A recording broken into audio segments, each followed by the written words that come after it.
Hi everyone. सो इस video को start करते हैं।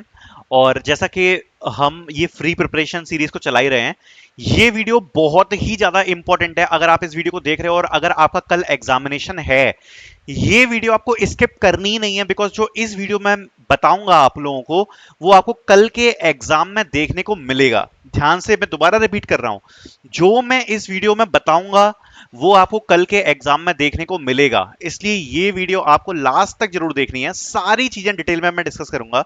सबसे पहले आपको एक चीज बता देता हूं कि यहाँ पर जो अर्जुन मॉक टेस्ट सीरीज है, इसको आप परचेज कर सकते हो प्रैक्टिस के लिए। इसमें सारे के सारे मॉक टेस्ट अवेलेबल है। चाहे आप एलटीआई मेंटरी के लिए प्रिपेयर कर रहे हो या आप किसी भी कंपनी के लिए प्रिपेयर कर रहे हो, आपकी काफी अच्छी प्रैक्टिस हो जाएगी। खासकर अगर आप एप्टीट्यूड को देखना चाह रहे हो, लाइक क्वांट, रीजनिंग, वर्बल, काफी सारे सेट्स अवेलेबल हैं और बहुत ही ज्यादा अच्छी प्रैक्टिस आपकी हो जाएगी अगर आप इनको सॉल्व कर लोगे तो। फिर reading, paragraph, gamified assessment, pseudo codes, DSA, CS fundamental, SQL, oops, data interpretation, web development, communication assessment, coding question, essay writing, सब कुछ एलिजिबल है विद मल्टीपल मॉक सेट। आपको लिंक यहाँ पर डिस्क्रिप्शन में मिल जाएगी, जिसको आप परचेज कर सकते हो। एलटीआई मेंटरी या किसी भी कंपनी की प्रिपरेशन के लिए इसको आप यूज कर सकते हो। अब देखो, पहले मैं आपको इस वीडियो में कुछ क्वेश्चंस तो सॉल्व कराऊंगा। पहले मैं आपको एक चीज बता देता हूं। कुछ बच्चे डाउट कर रहे थे, बोल रहे थे कि जो आप क्वेश्चन सॉल्व करा रहे हो, क्या वो प्रीवियस ईयर के क्वेश्चन है या नहीं है। तो देखो, सारी चीजें तो मैं नहीं दिखा सकता, बट मैंने यहाँ पर प्रीवियस ईयर के क्वेश्चंस बिल्कुल, आप ये मान के चलो, मेरे को एक एक क्वेश्चन याद है और मेरे पास एक एक क्वेश्चन है पूरे सेट का। तो उसकी आप टेंशन मत लेना। आप देख सकते हो, स्क्रीनशॉट्स हैं, प्रीवियस ईयर के ही हैं, आप देख सकते हो। तो ये जो आप क्वेश्चन देख रहे हो ना, ये प्रीवियस ईयर के ही क्वेश्चंस हैं। जैसा कि आप देख पा रहे हो, ये स्क्रीनशॉट्स मैंने लगाए हुए हैं कुछ, ये वाला आप देख पा रहे होगे, ठीक है। तो उसकी आप टेंशन मत लो, जो मैं आपको बता रहा हूं ना, और इस वीडियो में मैं आपको जो बताने वाला हूं, आप कल का पेपर खोलना और वो क्वेश्चन आपको देखने को मिलेंगे जो मैं इस वीडियो में बता रहा हूं, ठीक है। ध्यान से सुनते जाना। सबसे पहले मैं जो बोल रहा हूं, एक एक चीज एंड मैक्सिमम लाइक हो जाने चाहिए, मैक्सिमम लाइक हो जाने चाहिए इस वीडियो पर, ठीक है। सो स्टार्ट करते हैं, ठीक है। So maximum likes I hope आप लोगों ने कर दिए होंगे अभी तक। देखो, सबसे पहले आपको पता है कि आपके जो क्वांट के क्वेश्चन आ रहे हैं, ठीक है, रीजनिंग के क्वेश्चन आ रहे हैं, उनके बारे में मैं डिस्कस नहीं करूंगा। बिकॉज देखो, पहली बात तो ये आपके एक लेवल होता है इनका, इजी मीडियम कुछ क्वेश्चंस आपको देखने को मिलेंगे, और बाकी इनको डिस्कस करके ज्यादा कुछ फायदा भी नहीं है।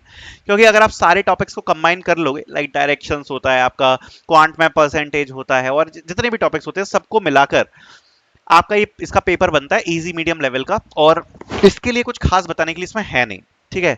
नॉर्मल जो क्वेश्चंस होते हैं एप्टीट्यूड के, वही क्वेश्चन आपको देखने को मिलेंगे। बहुत ज्यादा डिफिकल्ट तो एक भी क्वेश्चन नहीं आएगा। कुछ क्वेश्चन आपको मीडियम लेवल के आ सकते हैं। ज्यादातर जो क्वेश्चंस होंगे इजी होंगे और लगभग 1 मिनट से ज्यादा का टाइम होगा, तो आप कर पाओगे अगर आपकी प्रैक्टिस अच्छी है तो। देखो, अगर आप बिल्कुल लास्ट मूवमेंट पे प्रैक्टिस कर रहे हो, तो लास्ट मूवमेंट पे प्रैक्टिस करने से कुछ भी नहीं होता, ये मैं आपको पहले ही क्लियर कर देता हूं।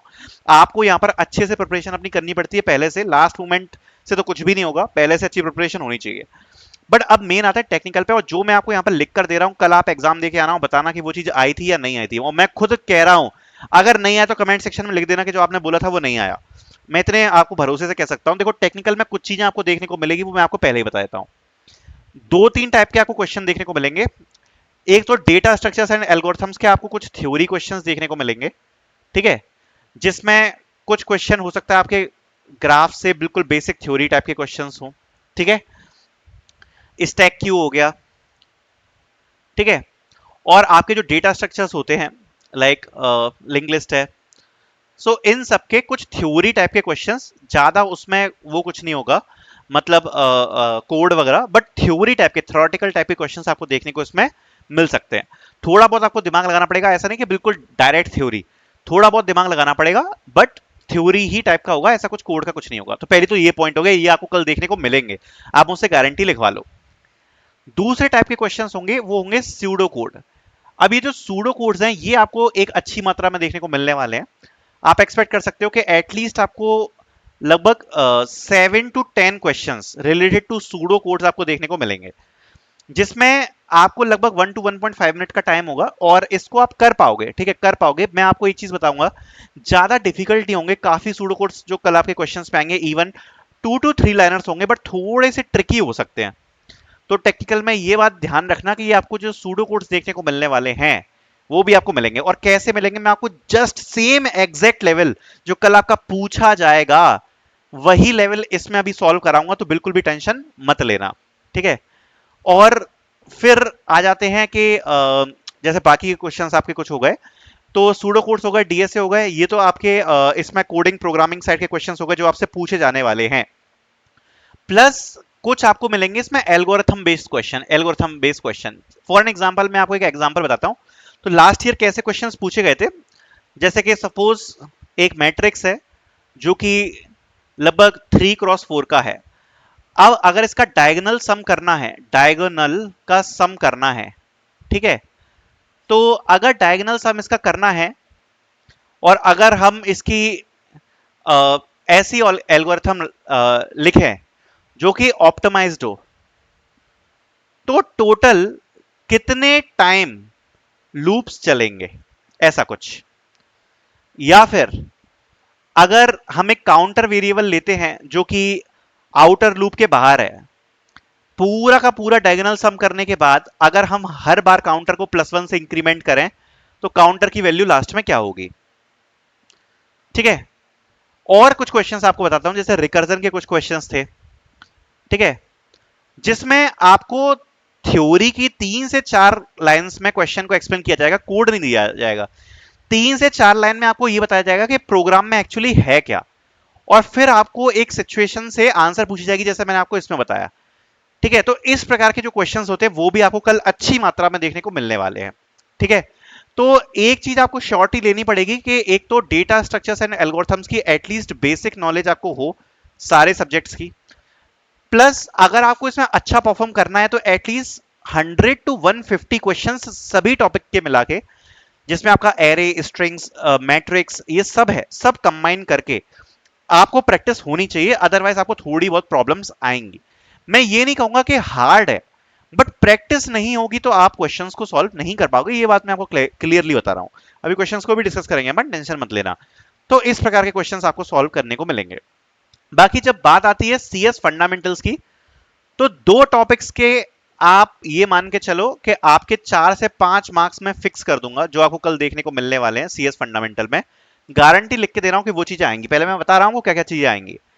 एक तो ऑपरेटिंग सिस्टम्स के बेसिक कॉन्सेप्ट्स आएंगे, बेसिक कॉन्सेप्ट्स की मैचिंग आएंगी, match the columns, match the columns, ठीक है, जिसमें यहां पर कुछ नाम लिखे होंगे, जैसे फॉर एग्जांपल पेजिंग या सेगमेंटेशन, और उनको आपको उनकी डेफिनेशन से मैच करना होगा। और ये कैसे क्वेश्चंस होते हैं ये मैं आपको इस वीडियो में एक्सप्लेन करूंगा अभी आगे, ठीक है।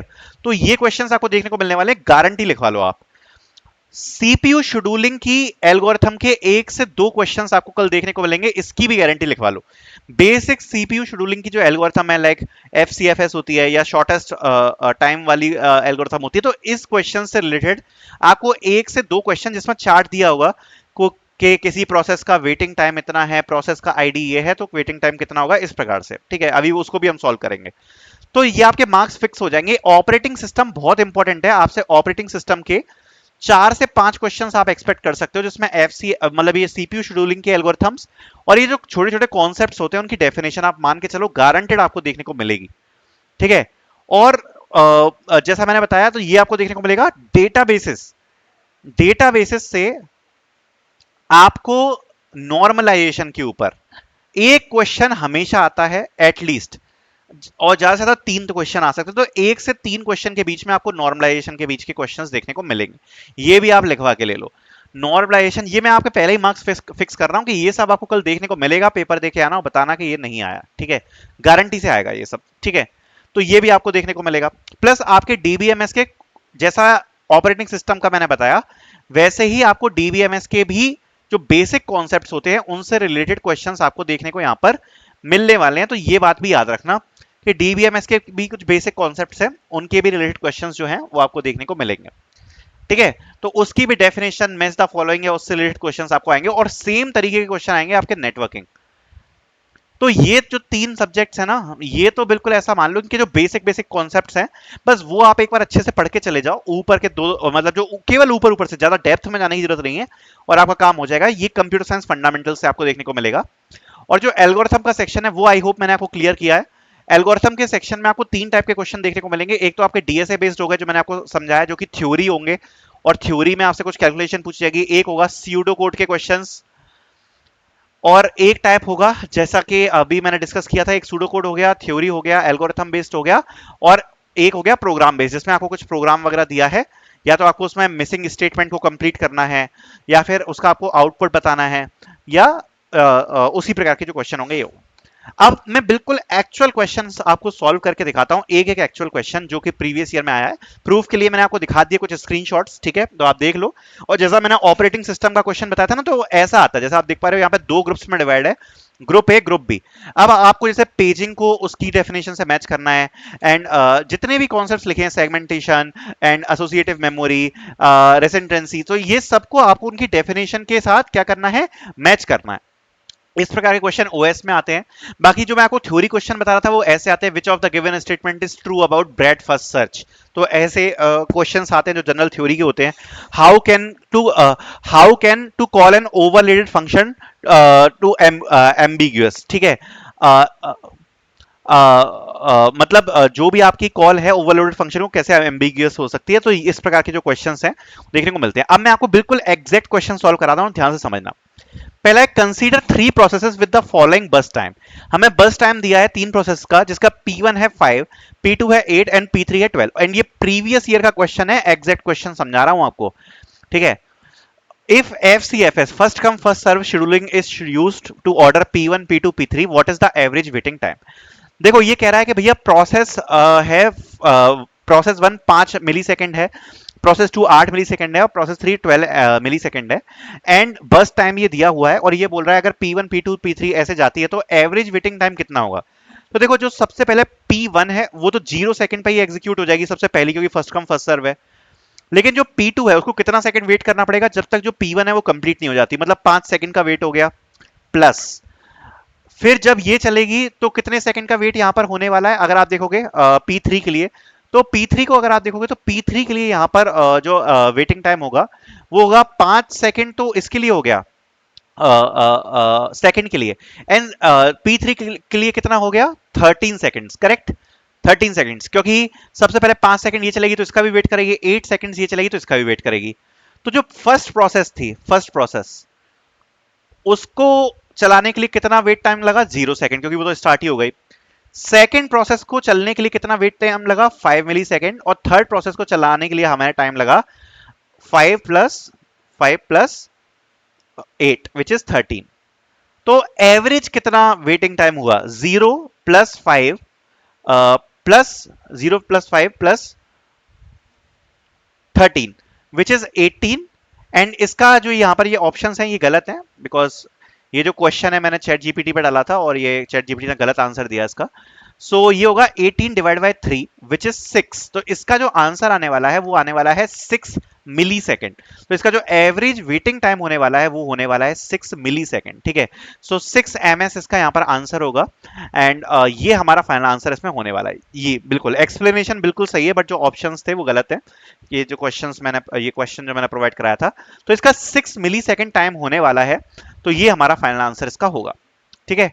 नेक्स्ट करते हैं, given 4 processes with burst times P1 equals to 6 ms, P2 2 ms and P3 8 ms, P4 4 ms. Shortest job first non-preemptive scheduling is used. What will be the execution order? तो देखो अगर शॉर्टेस्ट टाइम के हिसाब से अगर आप इसको schedule कर रहे हो तो सबसे पहले तो P2 ही एग्जीक्यूट होगी, क्योंकि 2 ms है।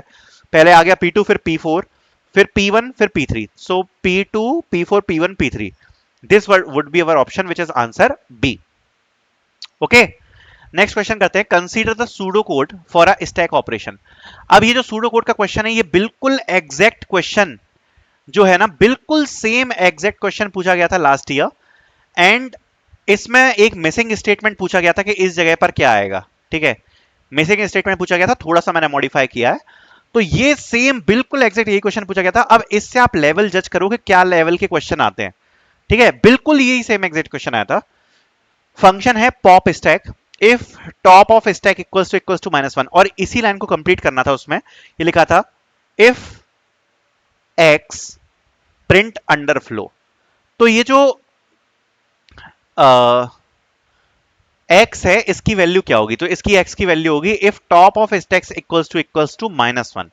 तो ये स्टेटमेंट आपको चूज करनी थी, तो अंडर फ्लो आएगा। एल्स एलिमेंट जो है वो आप देख सकते हो, बाकी का जो स्टैक का फंक्शन है वो यहां पर मेंशन किया गया है, ठीक है, कि आप जो एलिमेंट है उसको पॉप करा रहे हो, जो ऊपर का आपका एलिमेंट है उसको आप एक्सट्रैक्ट कर रहे हो, ठीक है। एंड नीचे लिखा है stack equals to empty and pop stack. तो इसका मतलब ये कि जो स्टैक है वो खाली है और उसको हम पॉप करा रहे हैं, तो ये इस वाले स्टेटमेंट में जाएगा जिसमें लिखा है if top of stack is -1, because -1 ही होगा, then print equals to underflow. तो इसका जो आउटपुट आएगा वो क्या आएगा, अंडरफ्लो। सो अंडरफ्लो होगा जो इसका आउटपुट आने वाला है। This was the exact question जो कि यहां पर पूछा गया था, बस उसमें यह था कि ये जो मिसिंग स्टेटमेंट है इसको आपको कंप्लीट करना था, जिसमें लिखा है if the top of stack equals to -1, then हमें प्रिंट कराना है underflow. So this was the exact question जो कि पूछा गया था। ठीक है, नेक्स्ट ये क्वेश्चन है जिसका मैंने स्क्रीनशॉट डाला हुआ है, what will be return if a, b is calls in a following function। Exact same यही क्वेश्चन पूछा गया था, अगर हम a, b को कॉल करते हैं इस फंक्शन में तो क्या हमें आंसर देखने को मिलने वाला है। तो ये है a, b, तो इसमें क्या पास हो रहा है, if a is greater than b। तो एग्जांपल लेते हैं, सपोज a की वैल्यू है 3 एंड b की वैल्यू है 4। तो इस कंडीशन में क्या आंसर आएगा, if a is greater than b नहीं चलेगा, if a is less than b then return g of b minus a, मतलब g of b minus a is 1। So 1 यहां पर जाएगा, तो क्या यहां पर रिटर्न आने वाला है, if it is greater than 0 then return 1, तो 1 आंसर आएगा अगर b a से बड़ा है। तो इसको उल्टा कर लेते हैं, इसको 4,3 कर लेते हैं, तो ये वाली कंडीशन में जाएगा if a is greater than b return g of a minus b, तो यहां पर भी 1 रिटर्न होगा, एंड अगर 1 रिटर्न होगा तो यहां पर भी रिटर्न हो जाएगा 1। मतलब अगर a is greater than b तो भी जो हमारा आंसर है वो 1 आएगा, और अगर b is greater than a तो भी हमारा आंसर 1 आएगा। बट अगर if a is equals to b तो हमारा आंसर आएगा 0। सो ये हमें ऑप्शन चूज करना पड़ेगा कि अगर a equals to b then answer आएगा 0, अदरवाइज सारी कंडीशन में आंसर आएगा 1। सो जैसा कि आप देख सकते हो, if a is equals to b then 0, if a is greater than b then 1, and if a is less than b then 1, this would be our answer। Next तो मैंने आपको एक स्क्रीनशॉट डाल रखा है, एग्जैक्ट स्क्रीनशॉट क्वेश्चन का LTM entry से। A data type is stored as 6 bit signed integer. और ये क्वेश्चन मैंने क्यों डाला है, ये जो साइंड और अनसाइंड इंटीजर है इसके हमेशा 1 से 2 क्वेश्चन LTM एंट्री पे आते हैं। कल जब आप पेपर दोगे खुद देख लेना, आपको इस टाइप का या डेटा टाइप का कोई क्वेश्चन जरूर देखने को मिलेगा। आज मैं इस वीडियो में बोल रहा हूं एंड कल की वीडियो में आपको देखने को मिलेगा, तो मेक श्योर कि आप जरूर इसको फॉलो करें। So a data type is stored in a 6 bit signed integer, which of the given option can not be represent by this data type. तो अगर देखो 6 बिट साइंड इंटीजर है तो कौन सा ऑप्शन यहां पर डेटा टाइप, मतलब इसमें सपोज कोई ऑप्शन दिया है लाइक 32, 16, 0 और -16। अब ये पूछ रहा है कि 32, 16, 0 और -16 में से कौन सा ऑप्शन है जो कि रिप्रेजेंट नहीं किया जा सकता through a 6 bit signed integer.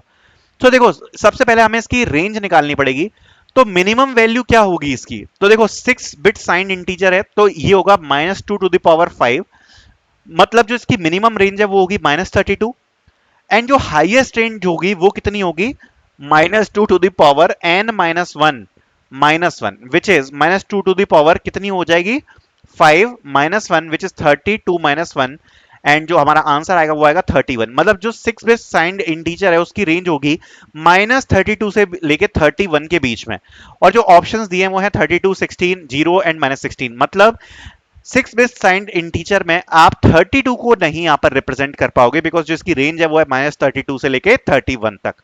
ठीक है, तो इसका आंसर होने वाला है 32। तो ये क्वेश्चन एग्जैक्ट पूछा गया था। नेक्स्ट क्वेश्चन कर लेते हैं, ये एग्जैक्ट कोड है, सूडो कोड जो कि पूछा गया था। Choose the correct option, what does the following function do, function operation int a comma int b। ठीक है, तो यहां पर ये कह रहा है फंक्शन में a कॉमा b हमारे पास है, if a is less than b then return b comma a। ठीक है, एग्जांपल ले लेते हैं, सपोज a कॉमा b की वैल्यू है 4,3 अगेन। ठीक है, अगर a is less than b, अगर a is less than b ऐसा तो नहीं है, एल्स रिटर्न a, मतलब इसका आंसर क्या आ जाएगा 4। अब सपोज अगर इसका आंसर है 3,4, सपोज a कॉमा b की वैल्यू है, if a is less than b मतलब 3 is smaller than b, yes, then return b comma a, that means 4,3 return करना है। देन अगेन हमारा आंसर क्या आएगा 4। मतलब ये जो फंक्शन है इसका आंसर आएगा कि जो भी ग्रेटेस्ट वैल्यू है उसको ये फंक्शन रिटर्न करेगा, मतलब जो भी मैक्सिमम वैल्यू है बिटवीन a कॉमा b वो इसका आंसर होगा, या फिर max of a comma b। आप इस लेवल के क्वेश्चंस यहां पर पूछे जा रहे हैं। Match the OS concepts with their description, तो ये आप ये मान के चलो कि इस प्रकार का क्वेश्चन तो आने ही वाला है। इस प्रकार का क्वेश्चन गारंटेड आएगा, आप लिखवा के ले लो मेरे से, कल आप एग्जाम देख के आओगे ऐसा क्वेश्चन आपको देखने को उसमें मिलेगा। Match the OS concept with their description, जिसमें दिया है deadlock, paging, threshing and semaphore. अब हमें इनको इससे मैच करना, तो पहला आ गया इसमें डेडलॉक। तो डेडलॉक को तो हम सब जानते हैं, डेडलॉक का मतलब क्या होता है कि जहां पर प्रोसेस एक दूसरे के लिए वेट कर रही होती है और कोई भी प्रोसेस कंप्लीट नहीं हो पाती। तो वन किससे मैच हो जाएगा, जो वन है वो मैच हो जाएगा यहां पर सी के साथ। ठीक है। पेजिंग, पेजिंग क्या मतलब होता है? अब पेजिंग का मतलब ये होता है कि जब आप किसी भी मेमोरी को छोटे छोटे पेज में डिवाइड करते हो या फिर छोटे छोटे ब्लॉक्स में डिवाइड करते हो, तो टू मैच हो जाएगा बी के साथ। अब आगे थ्रेशिंग, थ्रेशिंग का मैंने लास्ट वीडियो में भी डिस्कस किया था, एक्सेसिव पेजिंग रिड्यूस परफॉर्मेंस। ठीक है, तो ये हो जाएगी आपकी थ्रेशिंग। और सेमाफोर क्या होता है? Synchronization tool. तो ये जो चार हैं, इनको इन चार ऑप्शन से हम मैच करेंगे। ये लास्ट ईयर का क्वेश्चन है, ठीक है, और ऐसे क्वेश्चन आपको देखने को मिलेंगे। अब आप खुद समझ लो कि लेवल क्या है, मैं आपके ऊपर छोड़ रहा हूं कि आपको क्वेश्चंस कैसे लग रहे हैं। Match DBMS keys with their role. Primary key, so primary की क्या होती है? प्राइमरी की क्या होती है बताओ? यूनिक की चूजन एज आइडेंटिफायर, करेक्ट। और अगला ऑप्शन है refer to primary key to the another table, combination of attributes. अरे एक सेकेंड यार, combination of attributes as identifier can not be null and must be unique. ठीक है, सो देखो, एज अ, अगर आप प्राइमरी की को देखोगे और इसमें दिया है कैंडिडेट की भी दिया है, तो दोनों चीजों को अपन को ध्यान में रख के चलना है। तो जो सबसे इसकी क्लोजेस्ट जो आंसर होगा वो होगा can not be unique and must be unique. तो ये इसका आंसर होने वाला है, वन का डी होगा। ठीक है, एक बार चेक कर लेते हैं। तो यस, वन का जो अगर आप आंसर देखोगे तो वो होने वाला है डी। ठीक है, अब आ गया फॉरेन की। तो फॉरेन की क्या होता है? देखो, फॉरेन की का क्या मतलब है कि आपने एक फॉरेन की ली हुई है जिसको आप यूज कर रहे हो दो टेबल्स के बीच में रिलेशन के लिए। ठीक है, और ये किसी दूसरी टेबल की प्राइमरी की के साथ जोड़ती है एक टेबल को। तो इसका जो आंसर होगा वो क्या होगा? इसका आंसर रिफर्स टू प्राइमरी की ऑफ अनदर टेबल। तो ये इसका आंसर होने वाला है। ठीक है, फिर बचा कंपोजिट की एंड कैंडिडेट की। तो कंपोजिट की क्या होगी? Combination of attribute as identifier, and candidate key क्या होगी? यूनिक की चूजन एज आइडेंटिफायर। तो ये इसके आंसर्स होने वाले हैं। ठीक है, अब आगे चलते हैं। Match OS scheduling algorithm with their characteristics. FCFS सबको पता है, फर्स्ट कम फर्स्ट सर्व होती है। अब जो एफसीएफएस होगी वो क्या होगा? ये एक तो फर्स्ट कम बेसिस होती है और ये होगी non preemptive. Okay, non preemptive है ये, and first come first serve basis होती है। सो इसका आंसर आएगा बी के साथ। अब आ गया राउंड रॉबिन। राउंड रॉबिन क्या होता है? देखो, राउंड रॉबिन का मतलब क्या है कि कुछ कुछ कुछ जो टाइम है वो आपको दिया जाएगा। ठीक है, ऐसे वन बाय वन टाइम दिया जाएगा कुछ कुछ। तो राउंड रॉबिन जो फॉर्मेट होता है वो आता है टाइम स्लाइस बेस्ड। तो इसका आंसर हो जाएगा ए। प्रायोरिटी शेड्यूलिंग, प्रायोरिटी का क्या मतलब होता है? अब देखो, प्रायोरिटी शेड्यूलिंग को अगर आप जब भी देखो तो उसमें क्या होता है कि जो भी आपकी प्रोसेस है उसके साथ एक प्रायोरिटी अटैच करी जाएगी कि भाई इसके साथ ये प्रायोरिटी अटैच है, या तो वो हाई प्रायोरिटी होगी या लो प्रायोरिटी होगी, और उस हिसाब से वो जो जॉब है वो शेड्यूल होगी। तो may cause starvation because of low priority jobs, तो ये इसके साथ होगा एसजेएफ। सो एसजेएफ क्या होता है? ये होता है जॉब की लेंथ क्या है उसके बेसिस पे। ठीक है, सो शॉर्टेस्ट जॉब फर्स्ट होता है, तो ये होगा आपका बेस्ड ऑन जॉब लेंथ। सो ये इसका होने वाला है। देखो, डीबीएमएस का नॉर्मल फॉर्म्स लास्ट 3 साल से प्रीवियस ईयर में पूछा जा रहा है। ये लास्ट 3 साल से गारंटेड, कल का पेपर आप उठा के देखो, आपको ये क्वेश्चन देखने को मिलेगा, सेम इसी प्रकार का क्वेश्चन कि भैया जो प्रॉपर्टीज है 1NF 2NF 3NF या BCNF की, वो क्या होती है। एक ना एक क्वेश्चन आपको देखने को मिलेगा, गारंटी लिख के दे रहा हूं। तो देखो, 1NF का क्या मतलब होता है? 1NF तो सब जानते हैं कि इसमें केवल एटॉमिक वैल्यूज होंगी, तो ये 1B से मैच कर जाएगा। 2NF, 2NF मैंने कल की वीडियो में भी आपको पढ़ाया था। 2NF जो हमने कल वीडियो डाली थी उसमें भी डिस्कस किया था, नो पार्शियल डिपेंडेंसी, तो इसका आंसर होगा सी। 3NF क्या होगा? तो 3NF का भी हमने कल डिस्कस किया था, नो ट्रांजिटिव डिपेंडेंसी, ये भी कल की वीडियो में डिस्कस किया था। देन आया BCNF। BCNF का मतलब क्या होता है? Every determinant is a candidate की। तो ये चार इसकी यहां पर मैचिंग होने वाली है। ठीक है, match OS memory concepts with their meanings. Operating system के जो कॉन्सेप्ट्स हैं उनको उनके मीनिंग के साथ हमें मैच करना है। पहला हो गया वर्चुअल मेमोरी। अब जो वर्चुअल मेमोरी है भैया वो क्या होता है? वर्चुअल मेमोरी का मतलब क्या होगा? Fast small memory near CPU नहीं, ये तो सबको पता है कैशे होती है, तो इसको तो ऑप्शन देने की जरूरत ही नहीं है, तो इसको तो कैशे से मैच कर देते हैं हम डायरेक्टली। ठीक है, logical memory larger than physical, correct. तो जो फिजिकल मेमोरी है उससे सिमिलर, अगर उससे ज्यादा लार्जर, इवन अगर आप वर्चुअली किसी मेमोरी को क्रिएट कर पा रहे हो, दैट इज वर्चुअल मेमोरी, जो कि फास्ट प्रोसेसिंग के काम आती है। तो बी के साथ अपन यहां पर मैच कर देंगे अपनी वर्चुअल मेमोरी को, ठीक है। फिर क्या है, मूविंग प्रोसेस इन और out, moving process in and out of disk, मतलब किस प्रोसेस को आप यहां पर डिस्क में रखना चाहते हो, किसको बाहर करना चाहते हो, ये आता है स्वैपिंग के अंदर। तो ये स्वैपिंग कहां है, ऑप्शन 2 है। ओके, तो स्वैपिंग के साथ जाएगा ये। बचा unused space due to allocation, तो ये आएगा फ्रेगमेंटेशन। फ्रेगमेंटेशन मतलब ये आपका इसमें जाने वाला है, क्या बोलते हैं, कहाँ गया, मैं कंफ्यूज हो गया, कहां पर थे हम, unused space due to allocation, हाँ, तो ये आपका जाएगा फ्रेगमेंटेशन के साथ। ओके, नाउ स्टार्ट करते हैं।